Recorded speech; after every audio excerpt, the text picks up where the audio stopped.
Eu estou bem também, graças a Deus, né, gente?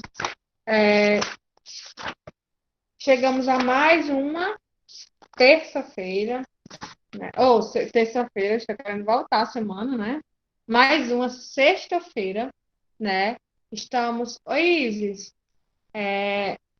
estamos chegando, né, quase ao final do mês de agosto já, né, gente? Esse mês passou voando. E vamos lá, certo? Vamos aqui terminar. Realmente, e não só também está passando muito rápido. Verdade, né? Dizem que o mês de agosto demora a passar, mas esse está passando rápido demais. Então, vamos lá. A atividade que eu passei para vocês foi da página 275. Abram aí o livro de vocês na página 275.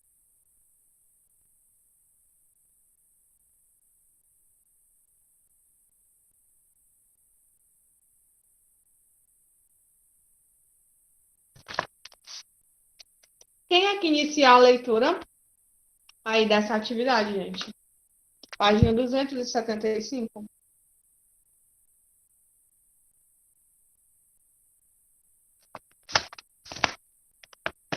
Pode ler, Isabelle. Pode ler. Eu tiro. No, pri- no primeiro parágrafo do texto, o que o autor quis dizer com a afirmação "estamos vivendo um saque antecipado do E futuro"? aí? O que é que vocês acham que ele quis dizer assim, ó? Porque ele diz assim, ó. Estamos, né? Ele se inclui no meio. Estamos vivendo um saque antecipado do futuro. E aí? O que é que ele diz? O que é que ele quer dizer com isso? Hum?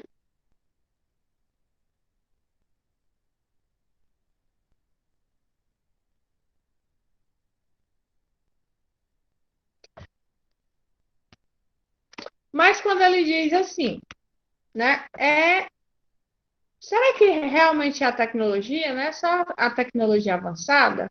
Mas quando ele diz assim, estamos saqueando, ele se inclui nisso, né?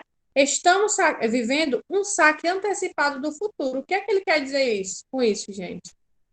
Que eles estão fazendo um saque antecipado do futuro. Do futuro de quem? Tia, que a gente está mais perto do futuro. É, quando a gente lê o texto, né? Eu pedi para vocês analisarem as imagens. E o texto também falava sobre crianças, né? Crianças que não brincavam mais, né? Crianças que só viviam em tecnologia. Mas o autor aí, ele está dizendo assim, ó, estamos vivendo um saque antecipado do futuro, saqueando o quê de quem, gente? Que, que saqueamento seria esse? Quem está sendo saqueado? Quem está sendo vítima aí desse saqueamento? Quem seria? A infância, Os humanos. exatamente. Que os adultos estavam saqueando, né, a infância, a inocência das crianças. E também não só das crianças, também da natureza, né? Porque a cada dia o que é que acontece? Falando das crianças, as crianças, né, perdem mais, cada vez mais a inocência. As crianças querem se comportar cada dia mais como adultos, né? Muitas crianças hoje em dia não querem mais se comportar como crianças. São crianças que é como se fossem mini adultos, né? Que se comportam como adultos. E além disso, existe também a situação ambiental. E o homem, que é como está saqueando das crianças? Além de saquear, né? A inocência, as crianças não brincam mais, cada dia mais querem ser tratados e se comportar como adultos. Tem também é, a natureza, né? Se o homem está destruindo a natureza, quem é que vai sofrer com isso? É o próprio homem, mas são as futuras gerações. Se nós destruirmos esse planeta, né? O planeta, certo? E a água do mundo, né? Por exemplo, a gente poluir e tiver pouca água. Quem vai sofrer as consequências disso, gente? Somos nós agora, pode até ser. Mas quem é que vai sofrer com isso de uma maneira ainda mais forte?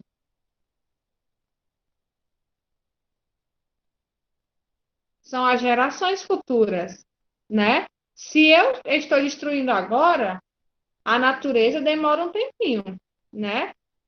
Porque a natureza ela fica se renovando, mais uma hora isso acaba. Então, quem vai sofrer? As gerações que virão. Então, o que é que acontece? O que é quando ele diz aí que estamos saqueando, né? O antecipado, um saque antecipado do futuro. Ele se refere tanto às crianças, né? Quanto à natureza, tá certo? Né? Quanto às futuras gerações. Além das crianças não serem mais crianças hoje em dia, muita delas, estão saqueando o direito delas viverem em um mundo, né? Em um mundo com água potável, com. Tem um futuro bom, né, gente? Um futuro melhor. Guilherme, tu vai explicar o que nessa questão, né? Quando ele diz, estamos vivendo um saque antecipado do futuro, ele quer dizer, você vai colocar isso, que os adultos, né, estão promovendo o apodrecimento da infância, né? Estão roubando das crianças a infância e tem ainda o problema ambiental, né? Os adultos, quando ele diz os adultos, ele fala, né, das pessoas que fazem isso, homens e mulheres, né? E ainda tem a questão ambiental. E quando a gente faz uma queimada, polui, a gente está saqueando o quê? O direito das gerações futuras de viverem em um planeta, né? É um planeta bom para se viver. É um planeta onde as pessoas tenham condições de viver bem, certo? De respirar um ar puro, né? Que isso hoje em dia já é difícil, imagine aí para as futuras gerações, gente. Quando essas futuras gerações vierem, né? Como é que elas vão encontrar o planeta? Entendeu? É isso que ele quer dizer. Tanto falando da inocência das crianças, quanto falando da questão ambiental, certo? Está sendo roubado o direito das crianças de ter a inocência preservada e de viver em um mundo, né, melhor. Ok, gente? 2. Continuar, Isabela. Para o autor, o que os adultos de hoje devem fazer para cuidar de seus descendentes? E aí? Para o autor, o que os homens de hoje devem fazer para os seus descendentes, ou seja, para as gerações que vão vir? Hum? Devem o quê, gente? Preservar a natureza. Preservar o meio ambiente, né? E os recursos naturais. Né? Vocês vão escrever isso. Preservar o meio ambiente e os recursos naturais. Ok? Próxima.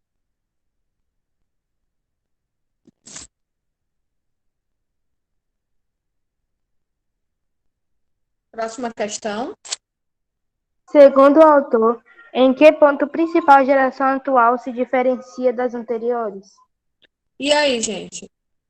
Segundo o autor, o que é que as pessoas de hoje, né? Em que as pessoas de hoje se diferenciam das pessoas de antigamente? E aí?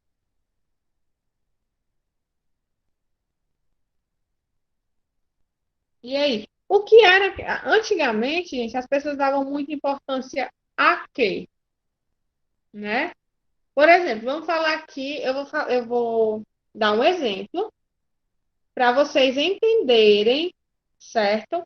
O que é que o autor quer falar. Por exemplo, um rei, né? Na monarquia, né? Eu tenho um rei, certo?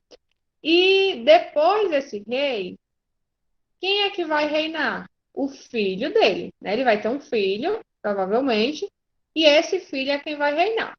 Então, os reis faziam o quê? Eles preservavam, né? E eles cuidavam dos seus descendentes. O que é que ele diz que a geração de hoje não está fazendo?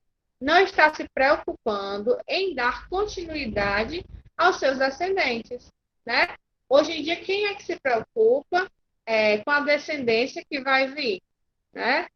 Tem gente hoje que nem quer ter filho, por exemplo. não quer ter filho. Então, se a pessoa não vai ter filho, não vai ter descendente, não vai ter neto, não vai ter bisneto, né?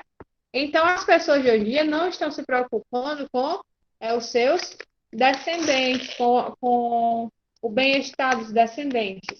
É isso que vocês vão explicar com as palavras de vocês, certo? Porque se não estão preocupados com as crianças, né? Não estão preocupados com as futuras gerações. É isso que vocês têm e devem explicar, ok? Entenderam, gente? Ou não?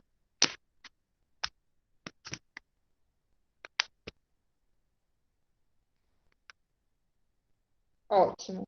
Próxima questão.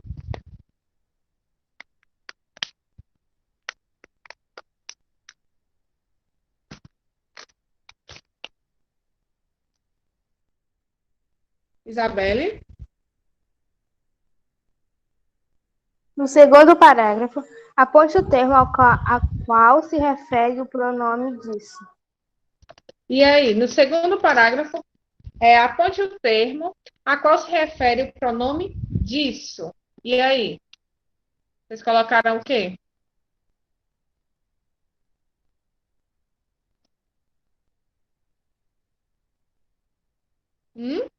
Vamos lá, voltar para o segundo parágrafo.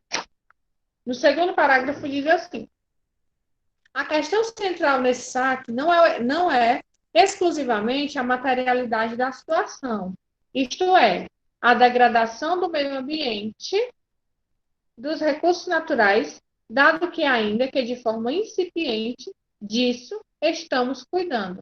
E aí, esse disso se refere a quê? Esse disso se refere a que outro termo falado anteriormente? Sim, a situação. Que situação é essa? Em colocar a situação que tem lá escrito no texto. Qual é a situação? A degradação do meio ambiente e dos recursos naturais. Exatamente, a degradação do ambiente e dos recursos naturais. É isso que vocês vão escrever. Aí escrevam a degradação do ambiente e dos recursos naturais. Ok? Depois nós temos aí a questão número 5. Para Mário Sérgio Cortella, qual é o maior perigo para a convivência entre as pessoas? E aí? Segundo o texto, tá, gente? O que é? Para ele, para o autor do texto, qual é o maior perigo para a convivência entre as pessoas? A falta do ar, tia. É assim, essa questão vocês tinham que pegar uma parte do texto, tá certo? Ele fala no texto, né? Sobre esse perigo. Que perigo é esse? Tinha que ser do texto. Alguém procurou isso no texto?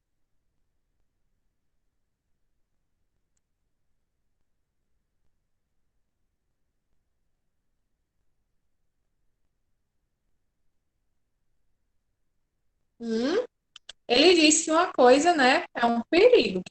O que seria essa coisa?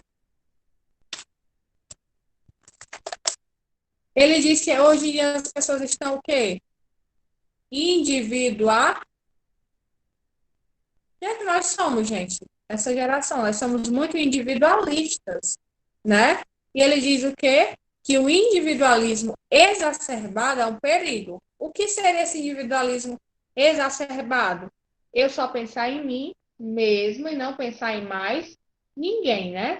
Isso é o individualismo exacerbado. A pessoa só se preocupar com ela a todo custo, não se preocupar com mais ninguém, certo? Então, vocês vão colocar exatamente isso. O individualismo exacerbado. Coloquem aí. Individualismo exacerbado. Pronto? Questão 6.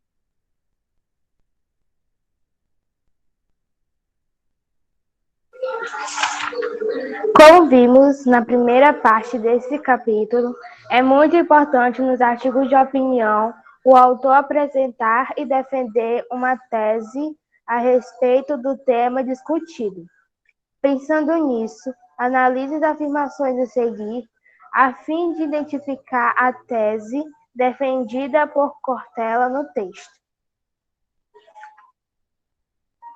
A. Pode Os ler. adultos, A. Os adultos estão tirando as esperanças das gerações futuras ao desprezarem o passado e o futuro delas.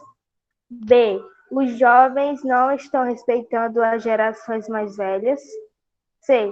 Os jovens têm desprezado sua integridade física e mental. D. É impossível hoje recuperar o meio ambiente. E. Não é possível alterar os rumos que as gerações futuras vêm trilhando. E aí, qual a temática aí central do texto? Eles marcaram o quê? Isabel marcou o item A. Os demais. Oh, a letra E, tia.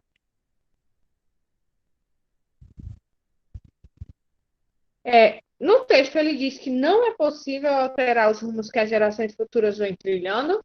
Ele diz que nós não estamos fazendo isso, né? Mas ele também não diz que é impossível, certo? O item correto aí é o item A, ok? Quando diz assim, que os adultos estão tirando as esperanças das gerações futuras, né? Ao desprezarem o passado e o futuro delas. Item A. Sétima questão.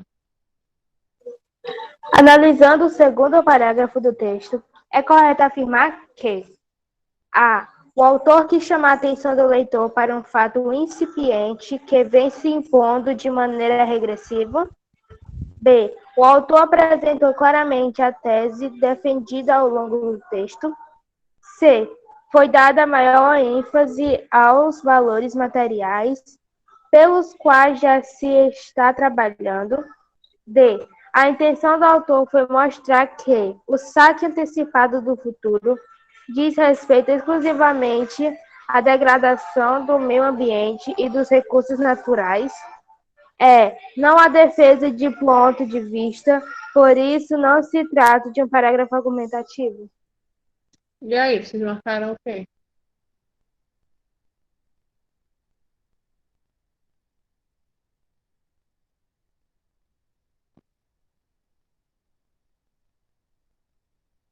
Ó, vou explicar por que é que não pode ser a letra, o item D. O item D diz assim, ó. A intenção do autor foi mostrar que o saque antecipado do futuro diz respeito exclusivamente à degradação do meio ambiente e dos recursos naturais. Por que é que esse item está errado? Somente por causa dessa palavrinha exclusivamente. Porque quando ele diz exclusivamente, ele está dizendo que é só isso. E o texto fala somente sobre isso, sobre essa degradação? Não, né? Fala da degradação, sim, mas fala aí também das crianças, né? Então, é só por conta dessa palavrinha exclusivamente a questão está errada. O item correto aí é o item, procurem aí, gente. Sobre sobre o texto, o que é que vocês acham? Que ele defendeu a tese, que ele mostrou claramente a tese. E aí?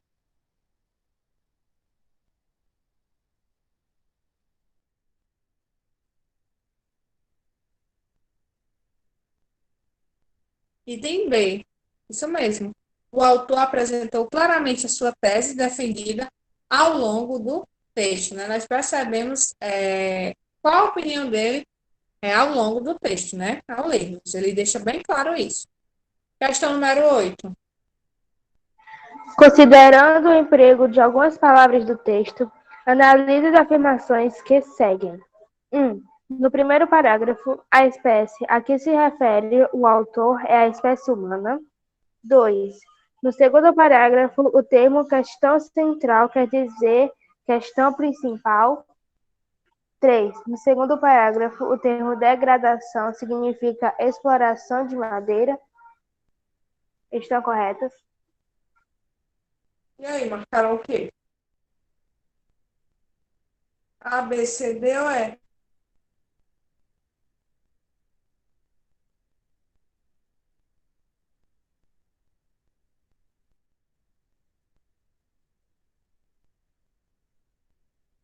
Dois e três estão corretas, será?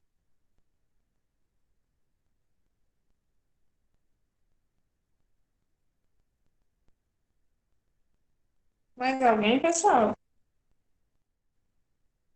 A letra A, tia. Letra A, né? Apenas a 1 e a 2 estão corretas, né? Então, vocês vão marcar aí. Letra A, apenas 1 e 2 estão corretos. Item 9. Indique a alternativa cujo verbo destacado apresenta uma condição permanente, imutável, do sujeito. A. E aí? Estamos vivendo um saque antecipado do futuro. B. Disso estamos cuidando. C. As novas gerações começam a acreditar. D. Claro, desse modo, sem futuro, o presente fica insuportável. Crianças bem pequenas perderam a capacidade de brincar sozinhas. E aí? Marcaram que opção?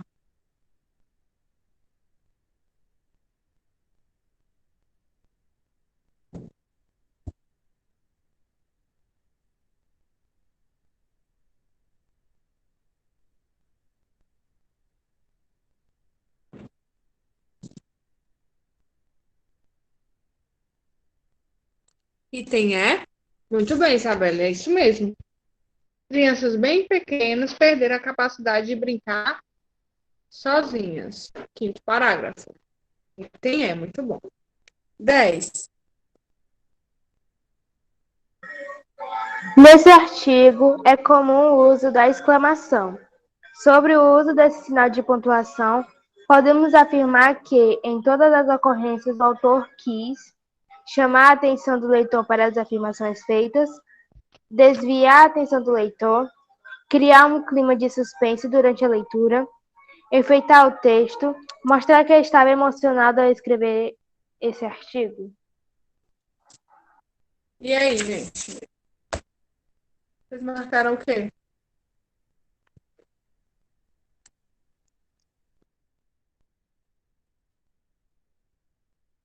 Exatamente, Stephanie.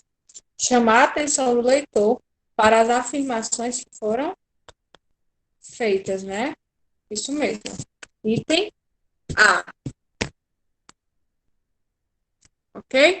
Terminada aí essa correção, pessoal, nós vamos começar agora, né? Nós estudamos as orações coordenadas, né? E as orações subordinadas, certo? Só que agora nós vamos passar para as classificações das orações coordenadas, certo? Porque existem várias orações coordenadas, certo? E elas são classificadas em alguns tipos. Hoje nós vamos classificar, vamos estudar duas classificações das orações coordenadas. As orações coordenadas aditivas e as orações coordenadas adversativas. Tem mais, tia? Tem. Mas nós vamos estudar isso de maneira, né? Como se fosse de maneira parcelada. De pouco em pouco. Tá certo? Então, nós vamos começar hoje pelas aditivas e adversativas. Aí eu já pergunto a vocês. Quando eu falo de oração coordenada aditiva, dá uma ideia de quê para vocês? Aditiva. Que ela adiciona alguma coisa. Exatamente, que adiciona alguma coisa, né? Da ideia aí de adição. E quando eu falo de adversativa, você dá a ideia de quê? Adversativa.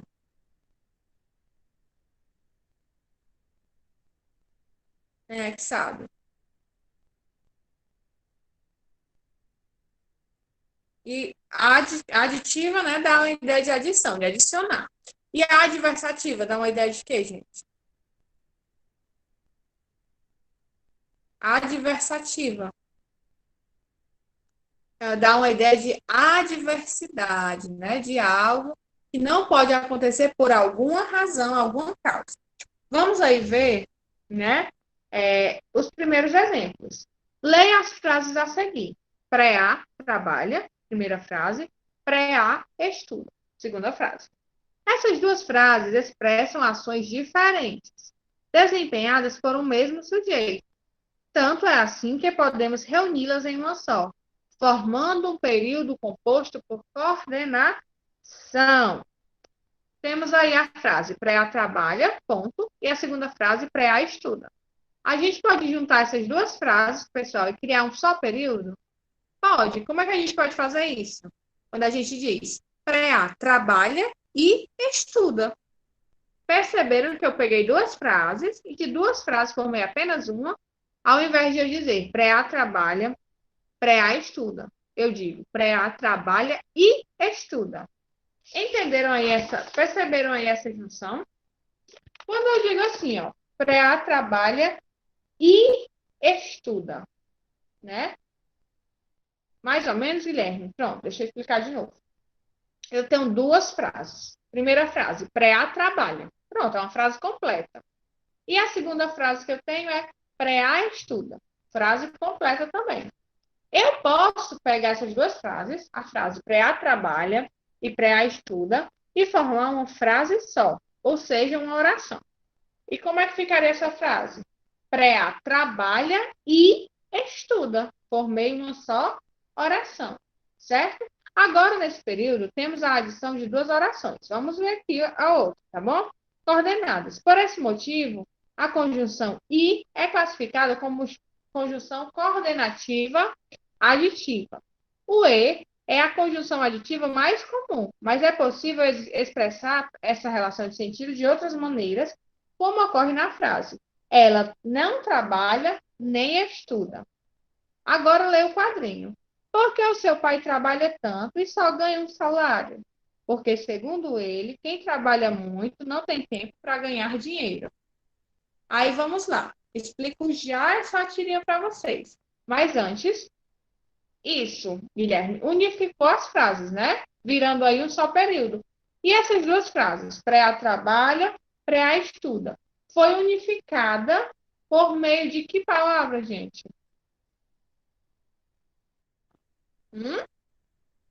Que palavra a gente usou aí para unir essas duas frases? A conjunção é. Aí percebam aí que dá uma ideia de adição, não dá? Então, pré-A trabalha e estuda. Eu acrescentei uma outra informação à minha frase. Né? Além de eu dizer que ele trabalha, também diz que ele estuda. Então, esse E, né, que é o E sem acento, né, é a conjunção e é uma conjunção aditiva. Ela dá essa ideia de adição. Por exemplo, Fernanda pratica exercícios e dança. Eu posso dizer só que ela pratica exercícios, né? Ou que ela dança, mas eu quero juntar as duas informações. Eu junto aí através da conjunção e, né? Aí eu dou aí mais uma ideia. Além de fazer exercício, ela estuda. Porém, pode acontecer também nas frases aditivas, né? Das orações aditivas, virem de outra forma, como tem aí no livro de vocês. Ela não trabalha nem estuda. Também é uma ideia de adição, né? Contrária, mas é uma ideia de adição. Estou adicionando aí uma outra informação. Estão entendendo, pessoal, como funcionam essas orações aditivas, né? Eu chamo de oração coordenada aditiva. Coordenada por quê? Porque separadas, elas têm sentido completo. E aditiva, porque eu estou tendo uma ideia aí de adição, de adicionar mais alguma informação, certo? Agora vamos analisar a tirinha. Aponte uma palavra que poderia substituir o advérbio só no primeiro balão. E aí, gente, que outra palavra poderia substituir aí a palavra só no balão? Ó, porque o seu pai trabalha tanto e só ganha um salário mínimo. Essa palavra só poderia ser substituída por qual?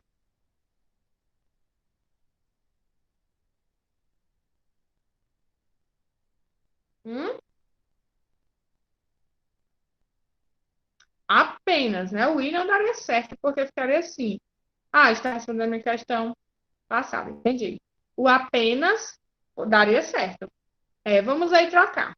Por que o seu pai trabalha tanto e ganha apenas um salário mínimo, né? Daria certo. 2. No primeiro balão, podemos identificar quantas orações, gente? No primeiro balão, quantas orações temos? Procurem aí, só no primeiro balão. 2. Muito bem, Guilherme. A gente tem aí, porque o seu pai trabalha tanto e a próxima oração só ganha um salário mínimo, né?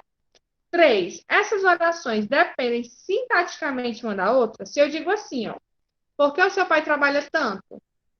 Essa oração precisa de outra, gente, para ter sentido completo? Precisa dessa outra oração? Não. E se eu digo, porque o seu pai só ganha um salário mínimo? Também é uma informação completa. Então, as duas são orações completas, né? São orações coordenadas. Já no balão, no segundo balão, qual o valor semântico da conjunção por quê? E aí, ó, porque, segundo ele, quem trabalha muito não tem tempo para ganhar dinheiro. E aí, gente, esse porquê dá uma ideia de quê aí nessa frase? A gente viu que o i, né, serviu como adição. E esse porquê está dando o quê nessa frase?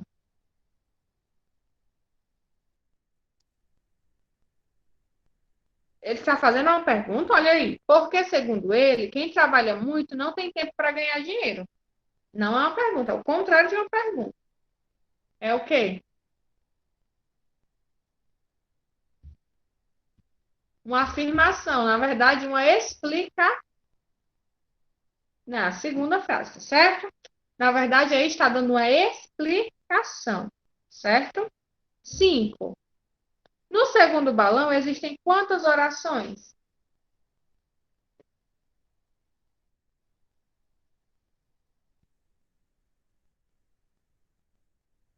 Vamos lá, contem aí. Quantas orações tem no segundo balão? Muito bem, Guilherme. 3, isso mesmo. 6. Essas orações dependem uma das outras, sintaticamente. A gente vai separar as 3 orações para ver, né? Porque, segundo ele, uma oração. Quem trabalha muito, segunda oração. Não tem tempo para ganhar dinheiro. Terceira oração. Se eu separar essas orações aí, gente, do jeito que eu fiz, né? Colocá-las separadamente, elas vão ter sentido?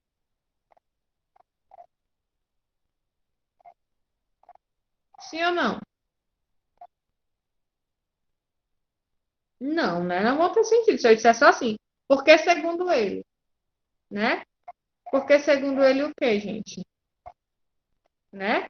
Então, não vão ter. Então, elas são orações subordinadas. E sétima questão, qual é o valor semântico estabelecido pela conjunção e no primeiro balão? Não é de adição, tá certo? Antes que vocês achem que é de adição. No primeiro balão.